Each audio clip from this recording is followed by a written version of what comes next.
ఏ ఉత్సాహంతో, ఏ అభిమానంతో, ఏ గుండె ధైర్యంతో ఈ పాలమూరు బిడ్డను ఆశీర్వదించాలని ఈ గడ్డంతా అండగా నిలబడి ఈ జిల్లా అంతా ఏకోన్ముఖమై ఎంతో కాలం నుంచి ఎదురు చూస్తున్న అవకాశం ఒక్కసారి వచ్చింది.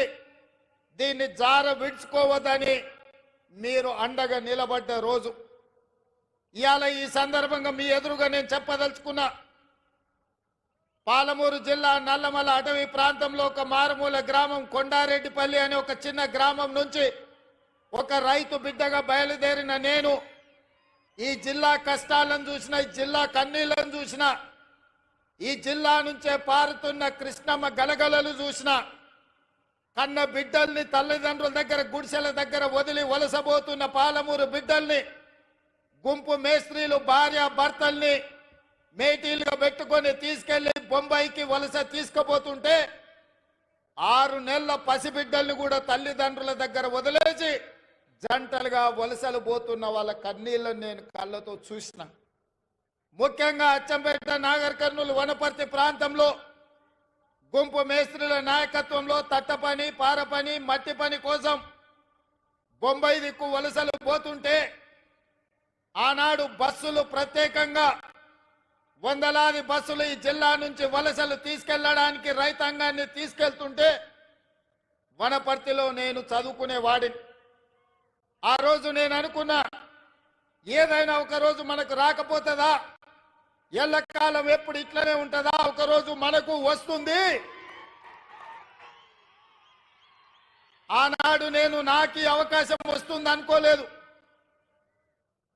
మన పాలమూరు బిడ్డకు ఒకరోజు అవకాశం వస్తుంది. ఆ అవకాశాన్ని అందిపుచ్చుకొని ఈ జిల్లా వలసలను నిలువరించి ఈ జిల్లా బిడ్డల్ని సొంత ఊర్లో సొంత వ్యవసాయం, సొంత కుటుంబానికి దగ్గరగా ఉండి ఈ జిల్లాను ఆదుకోకపోతారా అని నేను ఎదురు చూసిన. సరిగ్గా 70 సంవత్సరాల తర్వాత ఆనాడు ఉమ్మడి హైదరాబాద్ రాష్ట్రం మొట్టమొదటి ముఖ్యమంత్రిగా ఈ జిల్లా బిడ్డ బూర్గుల రామకృష్ణారావు ముఖ్యమంత్రి అయితే 70 సంవత్సరాల తర్వాత మీ బిడ్డ కొండారెడ్డిపల్లి నుంచి బయలుదేరిన ఒక రైతు బిడ్డ మీ అభిమానంతో ఈ తెలంగాణ రాష్ట్రానికి మళ్ళీ నాయకత్వం వచ్చే అవకాశం వచ్చింది. నా జన్మ ధన్యమైందని చెప్పి నేను ఈ సందర్భంగా తెలియజేస్తున్న మిత్రులారా, ఈ అవకాశం ఆషామాషిగా వచ్చింది కాదు. ఈ వచ్చిన అవకాశాన్ని అల్లరి చిల్లర పనుల కోసమో, అనవసరమైన ఖర్చుల కోసమో, ఆర్భాటపు ఏషాలు వేయడానికో కాదు. ఇదొక బాధ్యత. ఈ బాధ్యతను జవాబుదారీతనంతో నిర్వహించాల్సిన బాధ్యత నా మీద ఉన్నది. వేదిక మీద నా వయసంత అనుభవం ఉన్న కేశవరావు గారు ఉన్నారు. ఎంతో అనుభవజ్ఞులైన ఉత్తమ్ కుమార్ రెడ్డి గారు, తుమ్మల నాగేశ్వరరావు గారు, జూపల్లి కృష్ణారావు గారు, దామోదర్ రాజ్ నరసింహ గారు చాలా సుదీర్ఘకాలం మంత్రులుగా వివిధ హోదాలు చేసిన వాళ్ళు ఉన్నా వాళ్ళందరూ పెద్ద మనసు చేసుకొని ఆనాడు ఎన్నికల్లోనే తోడుగా కాదు, ఈనాడు కూడా అండగా ఉన్న పొంగులేటి శ్రీనివాస్ రెడ్డి గారు ఈ వేదిక మీద ఉన్నారు. వాళ్ళందరూ కూడా వయసులో చిన్నవాడినైనా మీ అందరి ఆశీర్వాదం ఉండబట్టి పాలమూరు జిల్లాకు అవకాశాలు ఇవ్వాలని ఇవాళ తెలంగాణ రాష్ట్రానికి పెద్ద బాధ్యత అయిన ముఖ్యమంత్రి కూర్చే పాలమూరు బిడ్డలకు ఇచ్చిండ్రు. మనమందరం వారికి మనస్ఫూర్తిగా ధన్యవాదాలు తెలియజేయాల్సిన అవసరం ఉన్నది. ఎందుకంటే నేను ఎన్నడూ మంత్రిగా కానీ కేంద్ర మంత్రిగా కానీ ఏ బాధ్యత చేయలే. జిల్లా పరిషత్ మెంబర్గా, జడ్పీటీసీగా, ఎమ్మెల్సీగా, ఎమ్మెల్యేగా, ఎంపీగా ప్రజలలో కలిసి పనిచేసిన కానీ అధికారంలో ఏ కుర్చీలో నేను కూర్చోలే. కానీ మీరు అండగా నిలబడి మీరు ఆశీర్వదించడంతో పెద్దలందరూ కూడా పెద్ద మనసు చేసుకొని ఇవాళ ముఖ్యమంత్రి అని ఒక పెద్ద కుర్చీలో కూర్చోబెట్టి సంవత్సరం పూర్తి చేసుకుంటున్న సందర్భంలో ఇవాళ నవంబర్ 30 తారీఖు 2024 నాడు ఇదే పాలమూరు గడ్డ మీద ఈ పండుగ మనతో కలిసి చేసుకోవడానికి వేదిక మీద పెద్దలందరూ వచ్చిండ్రు అంటే వాళ్ళందరూ మన పాలమూరు జిల్లాకు అండగా నిలబడ్డారు. ఇది మనకు ఒక గొప్ప అవకాశం అని నేను చెప్పదలుచుకున్నా.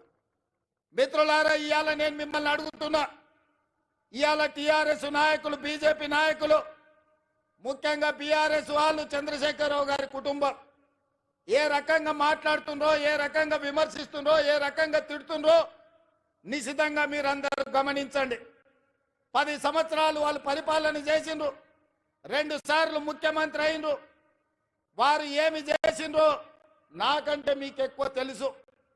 ఎందుకంటే ఈ మట్టిని నమ్ముకున్న మీరు, ఈ మట్టిలోనే పుట్టి మట్టిలోనే కలిసే మీరు, ఈ మట్టే శాశ్వతమని నమ్మిన మీకు రైతు రుణమాఫీ గత ప్రభుత్వంలో జరిగిందా?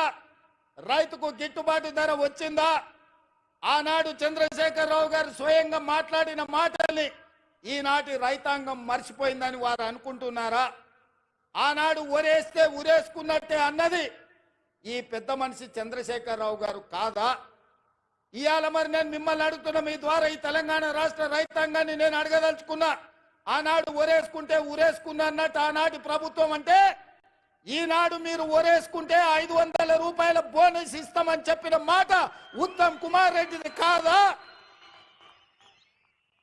ఒరేస్తే ఉరేసుకోండి అని చెప్పిన ఆనాటి పెద్ద మనిషి, మీరు వరి వేసుకోండి, వేసుకున్న వరికి 500 రూపాయల బోనస్ ఇస్తాం, మీ ఖాతాలో 3 రోజుల్లోనే బోనస్ కనక వర్షం గలగల రాలుతుంటే బీఆర్ఎస్ వాళ్ళ గుండెల్లో పిడుగులు పడుతున్నట్టుగా ఉన్నది మిత్రులారా. ఇవాళ కాళేశ్వరం కట్టినా అన్నాడు, పాలమూరు రంగారెడ్డి ఎత్తిపోతలు చేపట్టినా అన్నాడు. ఇప్పటి వరకు 10 సంవత్సరాల ఆనాటి చంద్రశేఖరరావు గారు కేవలం సాగునీటి ప్రాజెక్టుల కోసం, కాంట్రాక్టర్ల కోసం 1,83,000 కోట్ల రూపాయలు ఖర్చు పెట్టిండు. అందులో కాళేశ్వరానికి 1,02 కోట్ల రూపాయలు, 1,02,000 కోట్ల రూపాయలు ఖర్చు పెట్టిండు. 1,02,000 కోట్ల రూపాయలు ఖర్చు పెట్టి ఆనాడు పండిన పంటను కాళేశ్వరం నీళ్లతో పండించిన అని గొప్పలు చెప్పుకున్నాడు. వారు చెప్పుకున్నప్పుడు మేమేం అనలేదు.